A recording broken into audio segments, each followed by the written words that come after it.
샬롬. 오늘도 하나님 말씀 앞에 나오신 여러분 환영합니다. 우리 함께 기도하겠습니다. 하나님, 오늘도 우리에게 귀한 말씀 주시니 감사합니다. 이 말씀을 통해서 오늘도 하나님의 자녀다운 명예로운 인생 오늘 하루 살아낼 수 있도록 주여 우리 심령 가운데에 하나님의 능력과 지혜와 소망으로 가득하게 하옵소서. 예수님의 이름으로 기도했습니다. 아멘. 오늘 함께 살펴볼 말씀 누가복음 4장 31절에서 37절, 누가복음 4장 31절에서 37절까지 함께 살펴보도록 하겠습니다. 오늘도 성실하신 우리 아버지 하나님을 찬양합니다. 이제 예수님은 주의 은혜의 해가 이미 도래했다라는 그 증거를 우리에게 보여주기 시작하십니다. 사복음서에서 모두 그 증거들을 동일하게 말해요. 병이 치유가 되고 귀신이 쫓아나가지며 죄가 사해지는 사역, 예수님으로부터 그 사역이 진행됩니다. 그리고 우리가 잘 아는 바와 같이 이 사역들이 예수님의 제자들에게, 즉 인류에게 그러한 권한이 위임이 되죠. 그렇습니다, 여러분. 지금 우리가 살아가는 이 시대가 주의 은혜의 해입니다. 지금이 가장 위대한 해예요. 주님 다시 오실 그날까지 우리가 이 위대한 해를, 이 시기를 믿음으로 살아낼 때 주님을 배워서 영광 올려드리며 주님은 또 우리를 자랑스럽게 여기시고 높여주실 줄 믿습니다. 예수님은 그 시대가 왔음을, 그래서 이렇게 살아야 된다라는 방향으로서 이 사역들을 이제 진행을 하세요. 먼저 31절부터 34절을 보면 귀신 들린 자를 쫓아 보내주십니다. 갈릴리의 가버나움 동네에 내려오사 안식일에 가르치심에 그들이 그 가르치심에 놀라니 이는 그 말씀이 권위가 있음이 이러라. 회당에 더러운 귀신 들린 사람이 있어 크게 소리질러 이르되 나사렛 예수여, 우리가 당신과 무슨 상관이 있나이까? 우리를 멸하러 왔나이까? 나는 당신이 누구인 줄 아노니 하나님의 거룩한 자니이다. 나사렛 회당에서 갈릴리 호숫가에 위치한 가버나움으로 오시다 보니까 높은 산지에서 호숫가로 내려왔다라고 되어 있어요. 가버나움은 호숫가에 있다 보니까 자원이 풍부했고 또 교역량이 많아서 도시 규모가 좀 있었습니다. 예수님은 나사렛에서 떠나서 가버나움으로 사역 거점을 삼으십니다. 여기서 가르치기 시작하신 거죠. 그러니 사람들이 은혜 받기 시작해요. 권위가 있다, 말씀에 힘이 있는 걸 느끼기 시작합니다. 그래서인지 영적인 반응들도 나타나요. 보통의 사람들은 말씀이 범상치 않다, 이 정도로 깨닫는데 어떤 이들은 더 격렬하게 반응을 일으켜요. 귀신 들린 자들이 반응하는 거죠. 예수님이 가버나움 회당에서 말씀을 전하시니 한 귀신 들린 자가 크게 소리를 지르기 시작하는 사건이 일어납니다. 근데 그냥 귀신이라고 표현하지 않고 누가는 더러운 귀신, 거룩한 영, 성령 하나님의 반대에 서서 하나님을 반대하고자 하는 영적 세력이에요. 여러분, 귀신 들렸다라는 게 과연 어떤 의미인지, 신자에게도 그러한 일이 일어날 수 있는지 성경이 명확하게 우리에게 해설해 주지 않아요.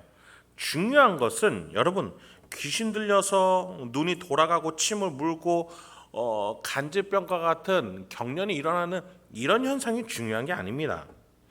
여러분, 귀신 들림에 대한 현상보다 그 본질이 무엇인지를 알아야 돼요.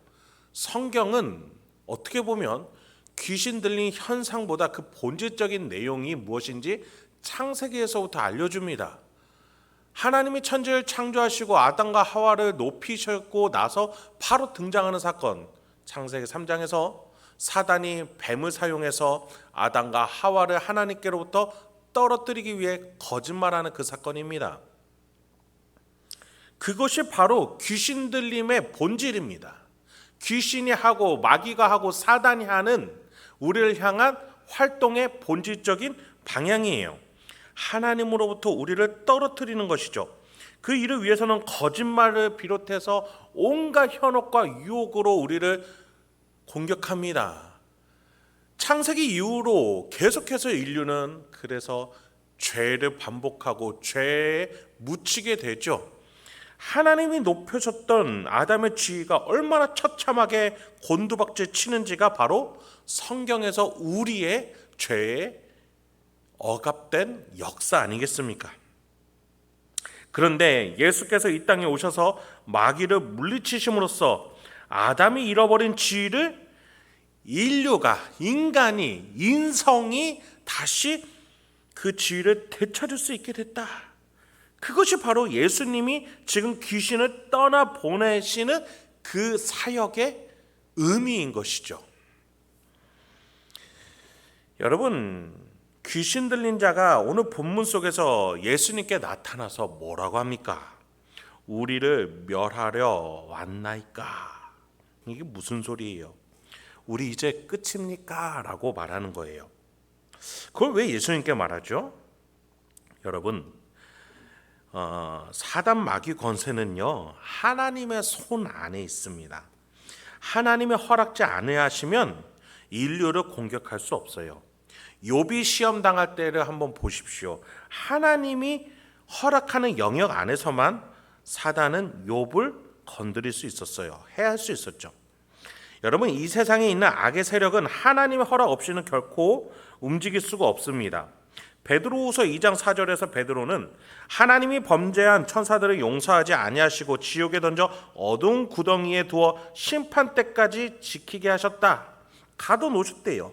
또 유다서 6절에 보면은 또 자기 지위를 지키지 아니하고 자기 처소를 떠난 천사들을 큰 날의 심판까지 영원한 결박으로 흑암에 거두셨으며, 하나님의 손 안에 쥐고 있다라고 성경은 분명하게 말해주고 있어요. 그들이 움직인다면 단 하나의 이유입니다. 하나님이 그들을 통해서 우리에게 감당할 만한 시험을 주기 위해서 하나님이 사용하실 때뿐이에요. 여러분, 하나님에게 악은 없습니다. 사단을 하나님이 만들지 않으셨어요. 그들이 스스로 타락했고 하나님을 대적했어요. 죄는 그들로부터 나온 것입니다. 여러분, 그런 점에 있어서 우리가 시험을 당할 때는 우리의 실수를 통해서 또 자연적인 환경 때문에 마지막으로 악한 마귀 권세를 통해서 우리가 시험을 당하거나 고난을 당합니다. 그런데 하나님이 환경을 통해서나 나의 의지를 통해서나 또는 사단을 통해서나 하나님이 감당할 수 있을 만큼만 주신다라는 사실. 사단도 그러하지만 우리의 인생 또한 하나님 손 안에서 지켜지고 있다는 사실을 우리가 기억해야 합니다. 그런 목적으로 하나님의 손 안에 있는 귀신이기에 예수님이 등장하자 자신들이 이제 끝나는 것이냐? 그렇게 묻는 것이죠. 하나님 손 안에서 있던 자들이기에 예수님 나타나니 우리 목숨 이제 끝난 겁니까? 우리 이제 없어지는 겁니까? 우리의 종말은 무엇입니까? 이렇게 물을 법하죠. 여러분, 그래요. 예수님이 오시면서 상황이 역전됐다라는 그 사실이 지금 우리가 주목해야 되는 반응입니다. 판은 뒤집어졌어요. 예수가 옴으로써 영적 세계에서 마귀는 하나님께만 붙잡히는 것이 아니라 이제 인류에게도 쫓겨나는 신세가 되었어요. 그런 점에서 그들이 두려워할 자는 예수뿐만 아니라 예수를 따르는 자들까지로 넓어진 것이죠. 예수는 공생애를 통해서 예수를 따르는 자들에게 이런 인생을 살라고 오늘 본문 속에서 이런 사역들을 하시는 거예요. 35, 37절 보겠습니다. 예수께서 꾸짖어 이르시되 잠잠하고 그 사람에게서 나오라 하니 귀신이 그 사람을 무리 중에 넘어뜨리고 나오되 그 사람은 상하지 아니한지라. 다 놀라 서로 말하되 이르며 이 어떠한 말씀인고 권위와 능력으로 더러운 귀신을 명함에 나가는도다 하더라. 이에 예수의 소문이 그 근처 사방에 퍼지니라. 예수께서 귀신을 꾸짖으십니다. 잠잠하라고 하세요. 귀신이 예수를 향해서 거룩한 자다라고 말하든 안 하든 그건 중요치 않다라는 거예요. 여러분, 그들의 말은 허무한 거예요. 이 세상은 움직일 수가 없어요. 그런데 여러분, 우리가 지난 시간에 살펴본 바와 같이 예수 그리스도께서 설교로 첫 사역을 하신 것, 그리고 마귀를 내쫓을 때도 하나님의 말씀을 사역하신 것, 그것을 기억하시기 바랍니다. 여러분, 그래서 우리도 말씀으로 살아야 합니다. 내 입에서 나오는 말씀은 이 세상을 움직입니다. 영적인 질서를 바꿉니다.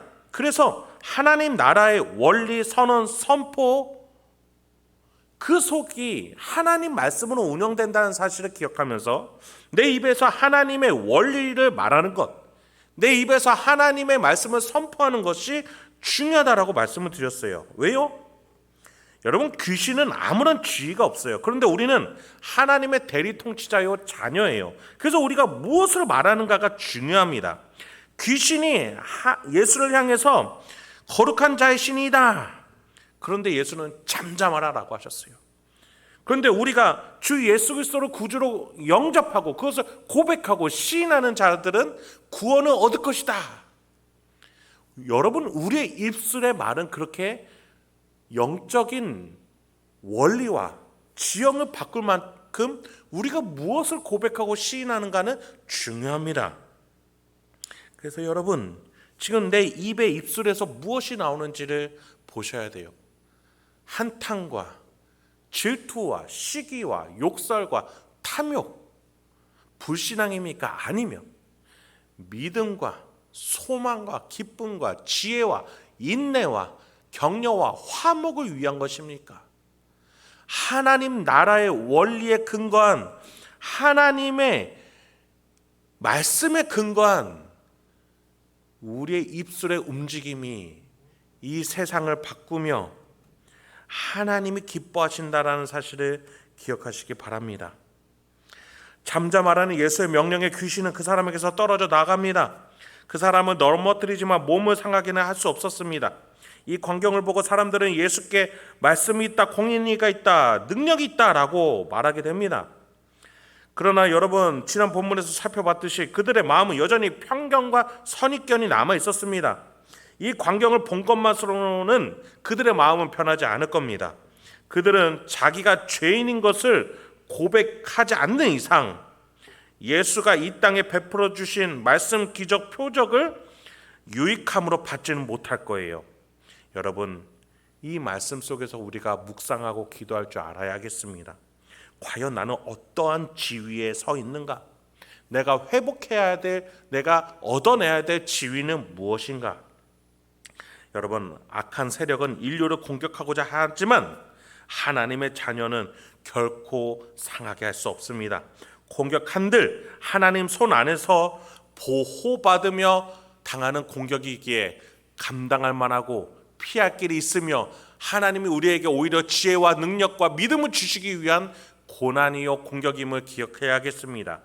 그래서 우리가 이 시간에 하나님과 예수님과 성령님과 함께 동행하면서 하나님의 자녀로서의 지위에 합당한 권능과 지혜를 얻을 줄 알아야겠습니다. 그렇게 새 시대가 된 이때에 새로운 영적인 권세자로서 저와 여러분이 가정과 직장 일상 속에서 어떤 어려움과 역경도 악한 것들이 있다 할지라도 우리가 이겨내 나가며 하나님이 주신 지혜와 사랑으로 곳곳을 천국으로 만들어 나갈 수 있는 저와 여러분이 되길 소망합니다. 함께 기도하도록 하겠습니다. 하나님, 오늘도 우리에게 귀한 말씀 주시니 감사합니다. 이 말씀을 통해서 우리가 오늘도 어떻게 살아야 될지 깨달아지게 하여 주시옵소서. 우리 성도님들 각각 삶 속에서 어떠한 발걸음을 걸으시든지 또 어떠한 자리에 앉아 있든지 어떤 생각과 말을 하시든지 그 속에서 역사해 주셔서 하나님의 자녀답게 명예롭게 지혜와 소망과 사랑을 말할 수 있도록 주여 도와주시옵소서. 예수님의 이름으로 기도했습니다. 아멘.